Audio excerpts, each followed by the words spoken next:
Hello, everyone, and welcome to another edition of the SimNFL show. Real talk about fake sports. I am your host and commissioner. You can call me Pierce. Today, we will be covering all the SimNFL action from Week 12, and we have a special interview with Sagebo, the owner and GM of the Philadelphia Eagles. So we hope you'll stay tuned for that. But first, let's dive into the show.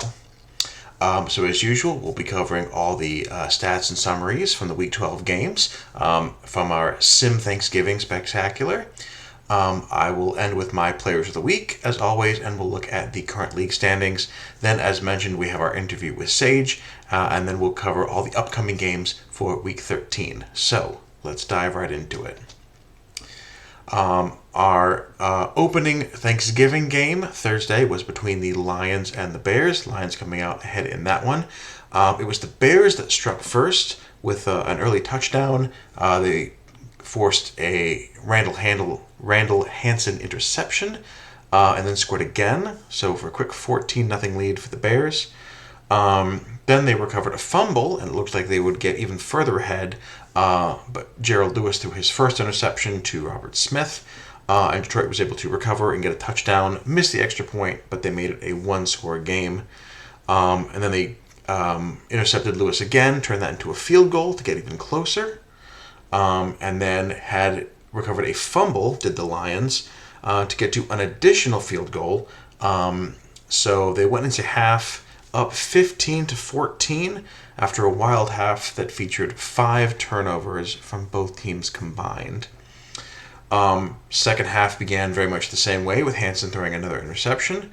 But Bears were forced to punt, and then Detroit put together a long touchdown drive to make it a 22-14 game. Chicago would get a couple of field goal attempts after that, making one of them. But the Lions would get their own and maintain that lead all the way to the finish. So Lions came out ahead in this divisional game with an 8-point victory to kick things off on Thanksgiving. It was a bit of an ugly game from a ball handling perspective, lots of turnovers and mistakes. But Lions able to put together enough drives and enough yards to come out ahead in this one. In the afternoon Thanksgiving game, the Cowboys scored early to go up 17-3 on the Giants in the middle of the second quarter, and were able to kind of coast from there. Giants did a great job limiting mistakes, no turnovers, but only had 3 scoring drives. An early field goal, a touchdown, and then a touchdown and a 2-point conversion late. We're able to pick off Jesse Noah once, but turned that only into a missed field goal. So weren't able to generate enough big plays on offense, much as they avoided mistakes. Lamar Johnson had a great game, 271 yards, 112 on the ground as well. But ultimately, with the team effort, it was the Cowboys who won this one. 27-18 was the final score there. Moving to Sunday action, Jets scored a big victory over Dean Hammonds and the Miami Dolphins. 22-42 was the final there. Jets got 144 yards from James Carter and 3 rushing touchdowns from Michael Fulmer. So a great 1-2 punch there. Able to pick Hammonds off twice and sacked him 10 times. The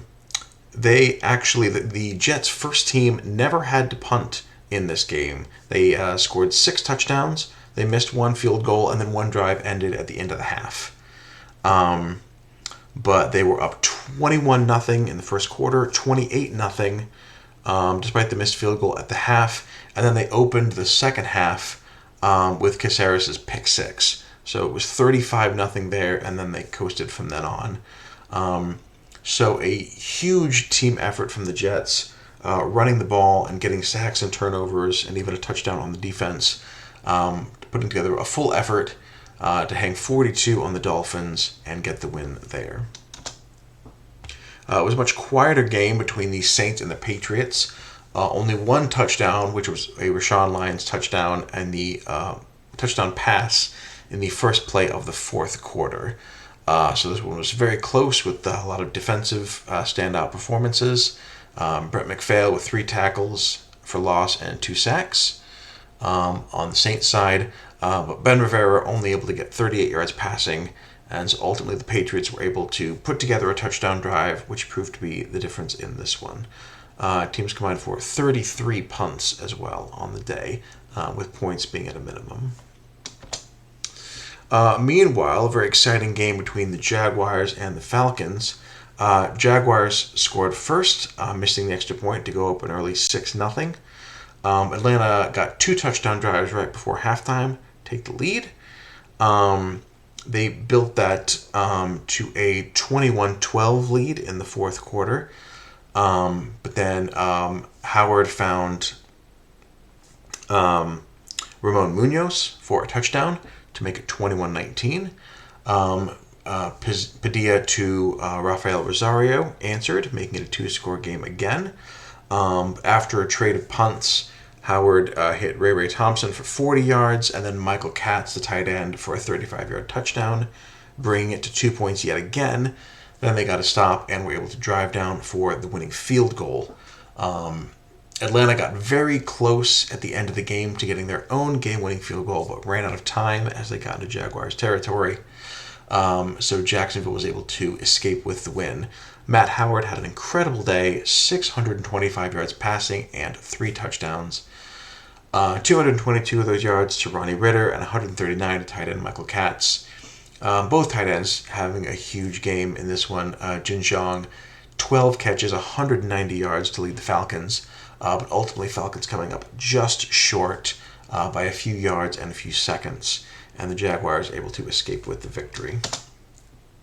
Chargers and Raiders game had 4 lead changes early, including 2 on alternating touchdown passes from Miguel Aguilera and James Hickson.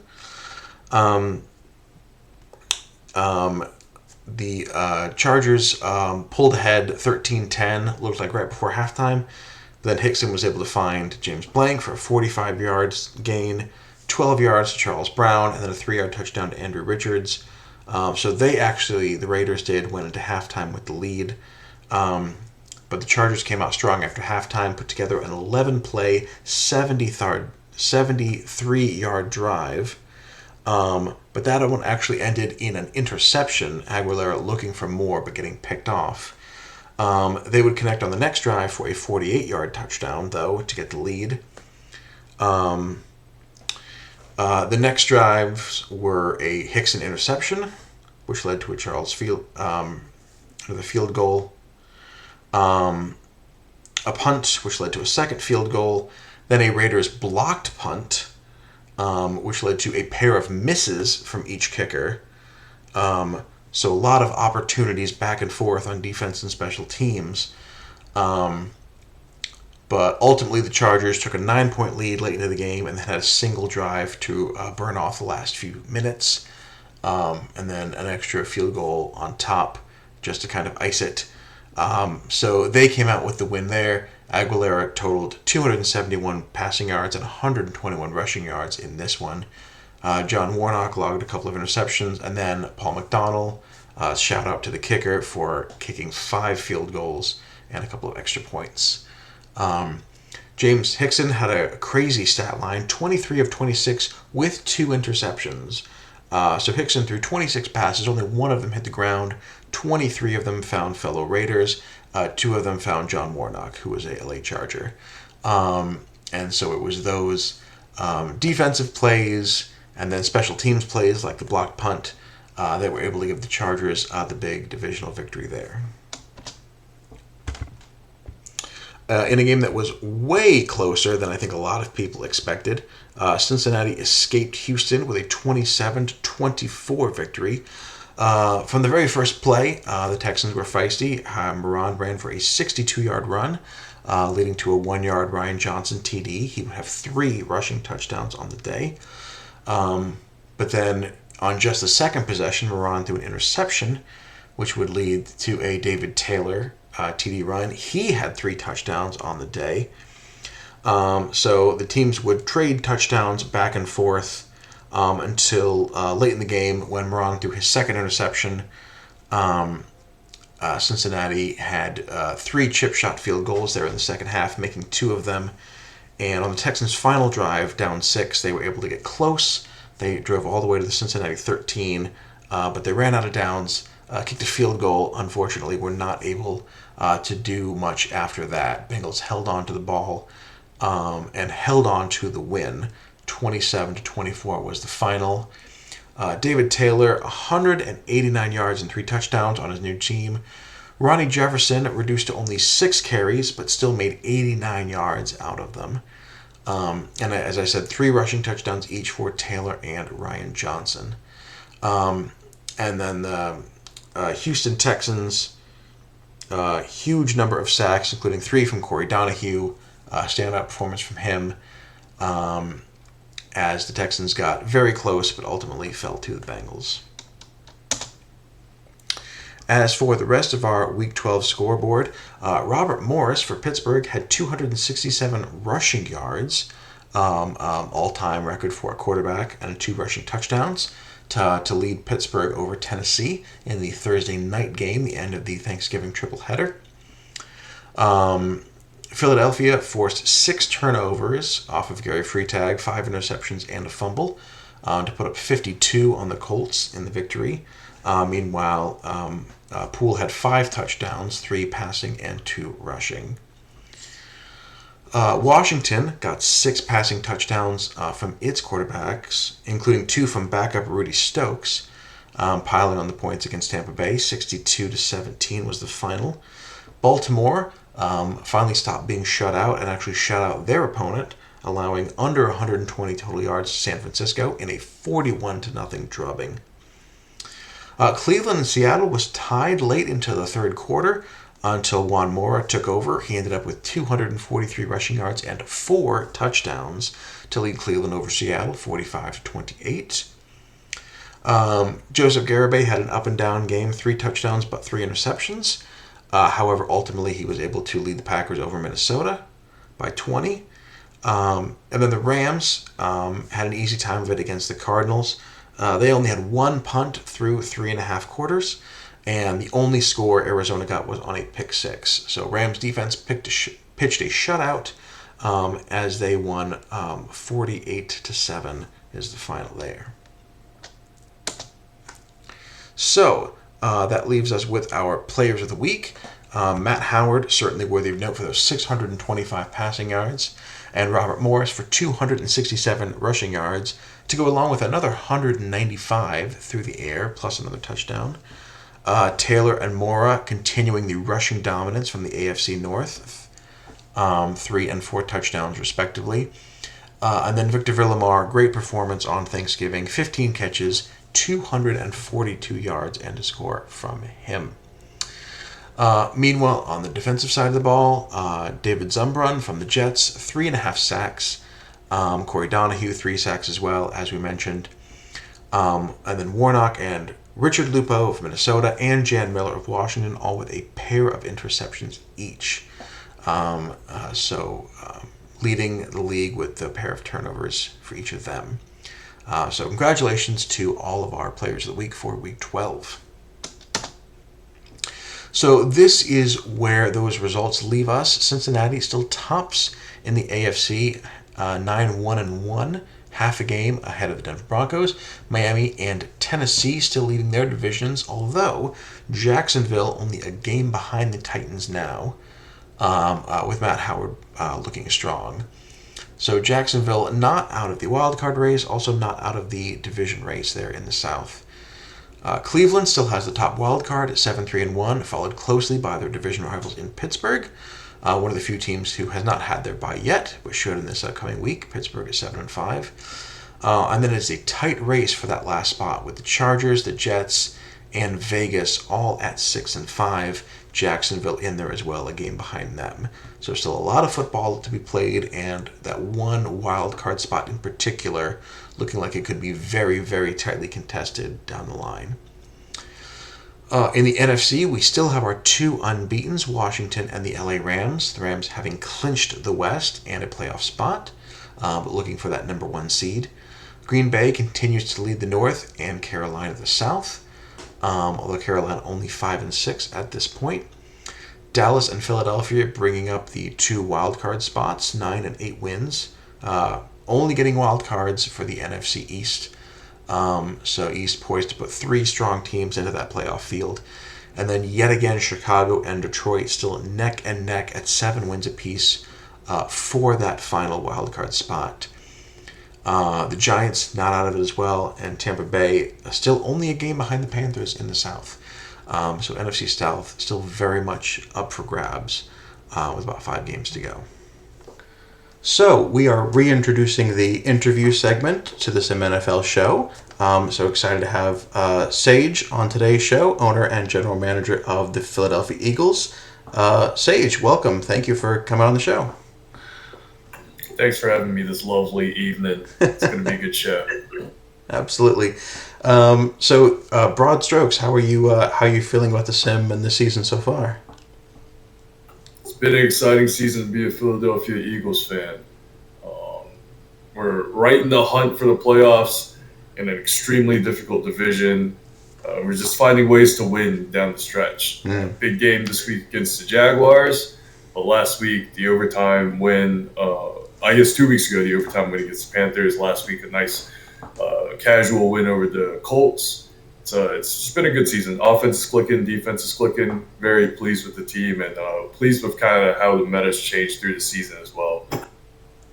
I gotta say, you have one of my favorite young defenses in the league with Reininger, Soto, Pilardi, Wilson, Correa. I mean, you guys, that's a nice core of young talent for the defense. It's already showing up in big ways. Just looking at the stat sheet, looking at the rankings, and of course the game results. It's got to feel good to have that core to build around on the defensive side.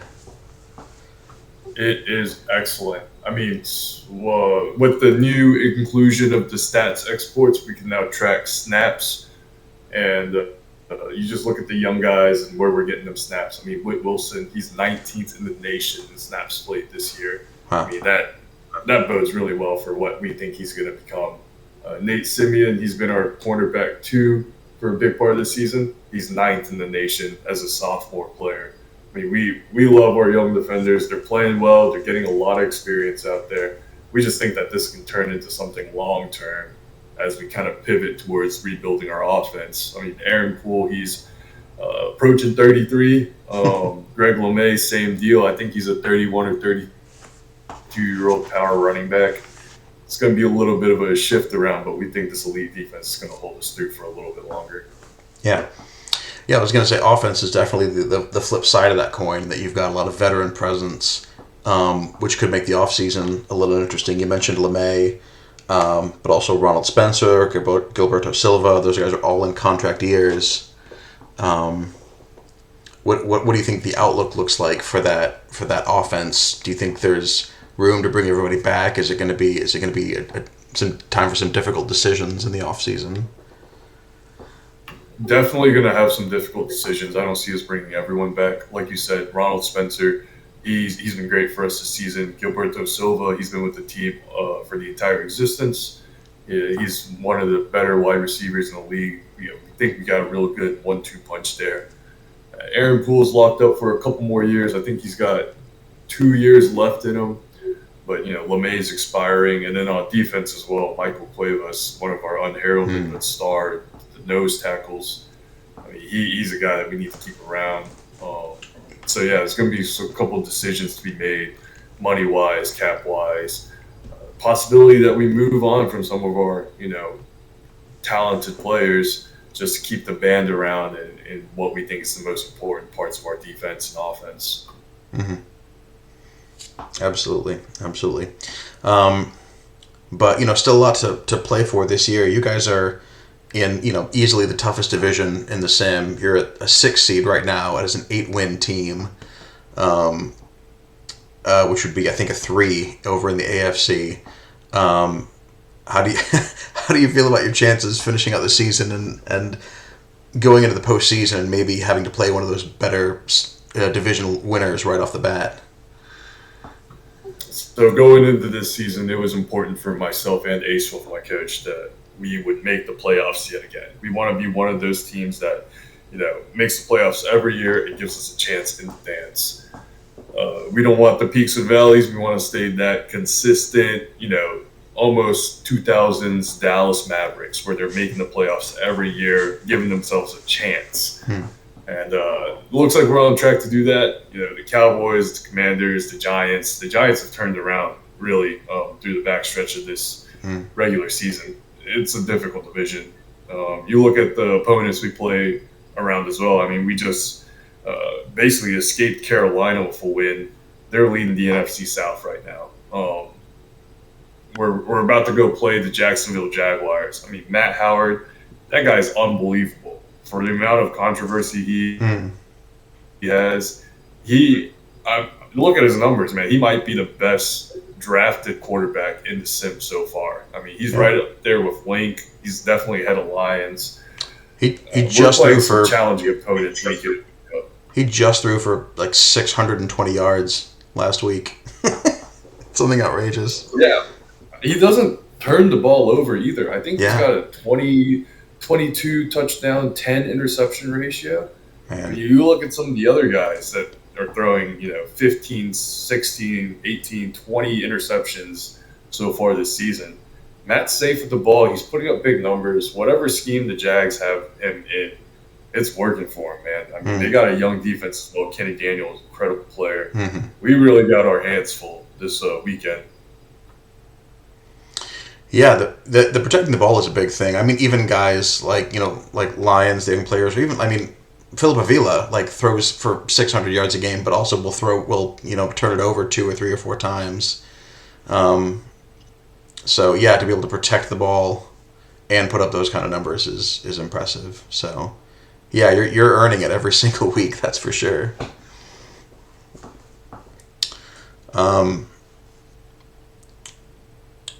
Do you and Ace have any specific? We've seen a lot of teams willing to, move draft capital for veterans. But you guys have had a lot of success in the draft, as with all those young defenders, as I've mentioned. So, do you guys have a specific approach when it comes to drafting or draft capital that you've like a philosophy that you've set ahead of time? So, yes, the draft is very important to us. The draft is where we feel like we make our money's worth. We're not the most aggressive traders on the block. Well, we've been known to make a couple of trades here and there. We're not, big fans of the free agent gamble, waiting through the week for Tuesday to drop millions of dollars and pray for a sink. We got busy lives. We're not a big part of that. But we think that we've found our own, path in the draft to find good, successful players, and feel like we had a strong draft this past year. Bunch of guys that were 59 overall came over to our team, Whit Wilson being kind of the highlight of that group. So last year, Aaron Poole went down with a long injury. He was out for 7 weeks. At that point, we weren't sure what we were going to do. We moved a couple pieces around, got some extra second-round picks. Poole came back. We still made the playoffs. So kind of got the best of both worlds last season. This season, everyone's been able to stay healthy for the most part. And so we just haven't been as aggressive in the trade market because we believe that this team is going to be able to get us in the dance, give us a chance. And then from there in the offseason, let's see if we need to make some moves. My number is always open. Awesome. You have a prediction for the marquee game this week? Rams Commanders 11-0, 11-0. I'm not going to bet against the Commanders, man. They're so tough to deal with. It's one of those games where, I thought we played them about as well as we could. Had 4 interceptions going into the second quarter or going into halftime. And a good, healthy 13-point lead the first time we played them. And all of a sudden, the floodgates opened in the third quarter, and we ended up losing to their backups in the fourth. That's a team that is very dangerous. The Rams, on the other hand, puts up great numbers, but I just think the Commanders have it this year. They look really good this year. Tough to deal with. Mm-hmm. Yeah, absolutely. Yeah, I can't say enough. That's an incredible division that you guys are in, to be 8-3 and in third place. with the pieces that you guys got. And yeah, looking at the numbers that the Cowboys and the Commanders put up, and yeah, and the Giants are what, around 500. I think they're no slouch either. So 5-6. oof. For a fourth place team, yeah, that's something. Um, I mean, that's all the direct questions I have. Any final thoughts? Anything else you're interested in sharing with the league or chatting about while we've got you here? Sure, yeah. I think going into this upcoming draft, it's going to be quite different in the positions that are really good. I do a lot of the college football media. I've been running Player of the Week this Hmm. entire simulation.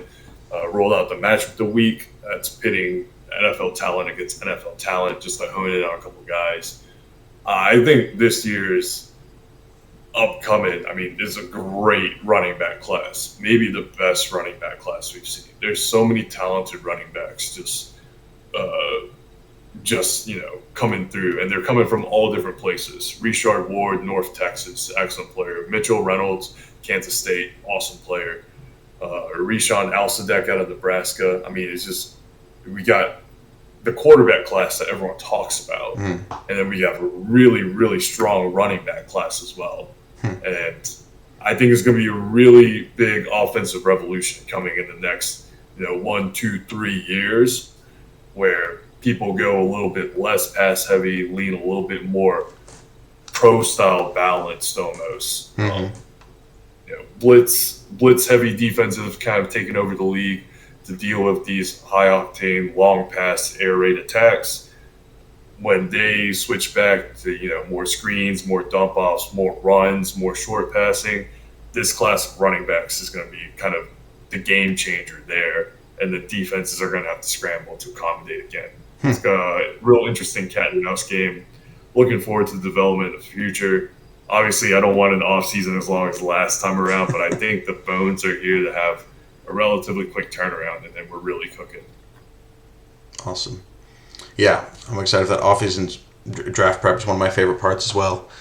Um, and I did forget to mention, thank you for calling out. I love the media. I love the matchups of the week and looking into that and getting a kind of a preview of some of these pro-ready players that maybe, especially because if they don't play quarterback, that people might not know about, especially like linemen and tight ends, linebackers. I know linebackers feast on the stat sheet, so these are names that people are gonna be familiar with when we get in draft prep. Um, but now we're getting a bit of a preview of that to see how these talent play across each other in their last college games. So I love that perspective. Um, and yeah, now I Oh gotta yeah, now I gotta go look up the running nice one. backs.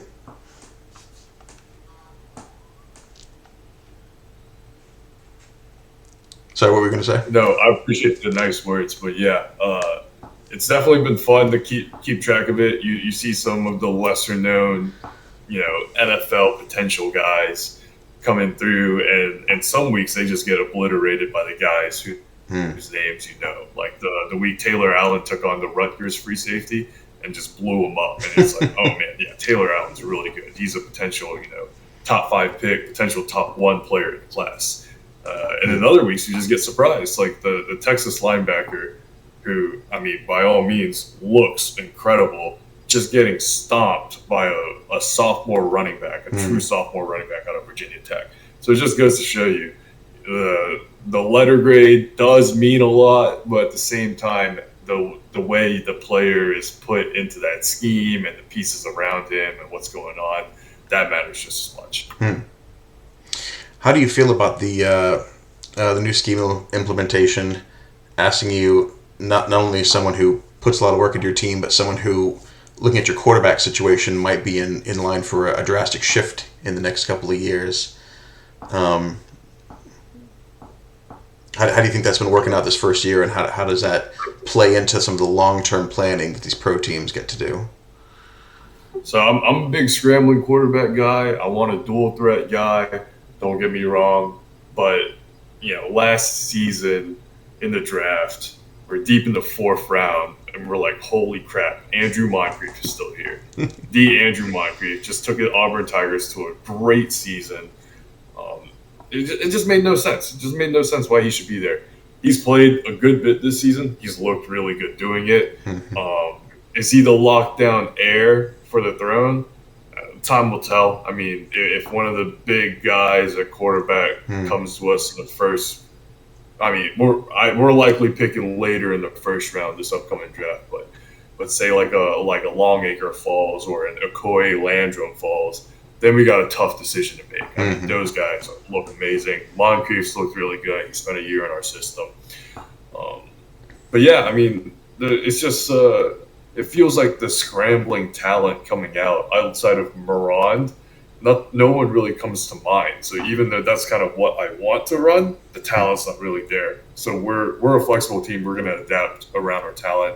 We've got a scheme in mind that we'll run here in the future should Poole ever go down, and we've kind of been building towards it in free agency in the draft. Defensively, we love our defense.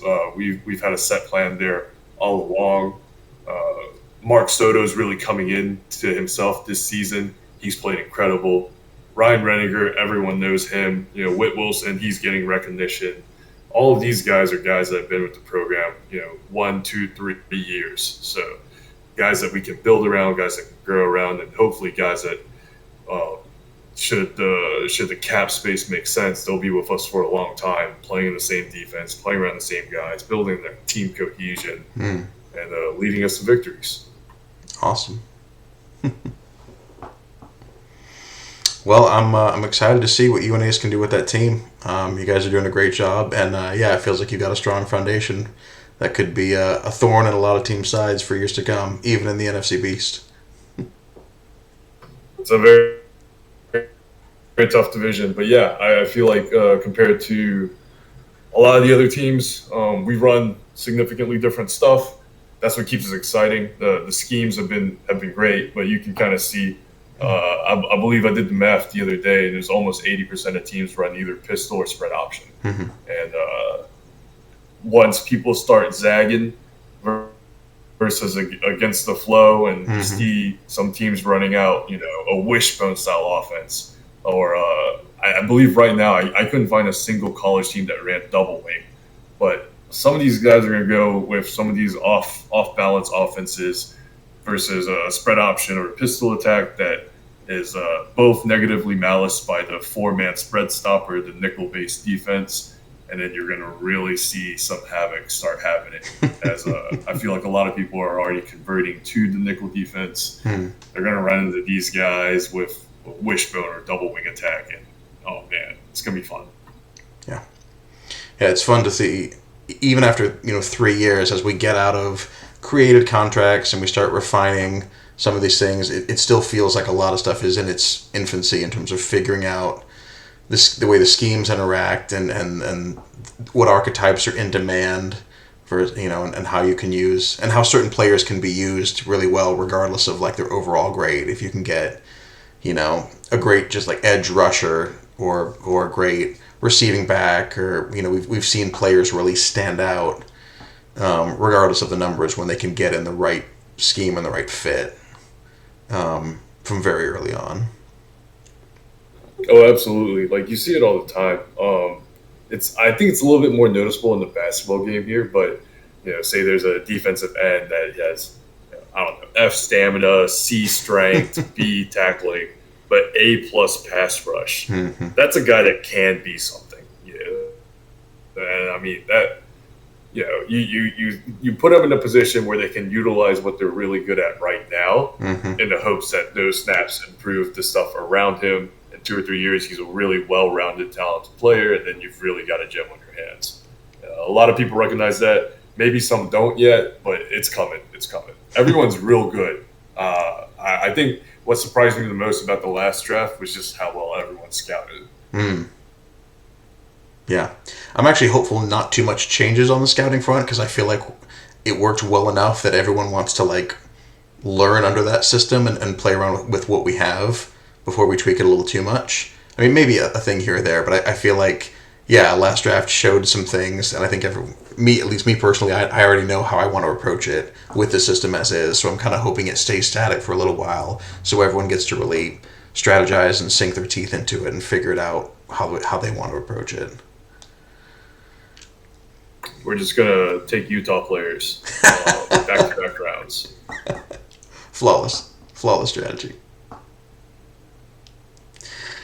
All right.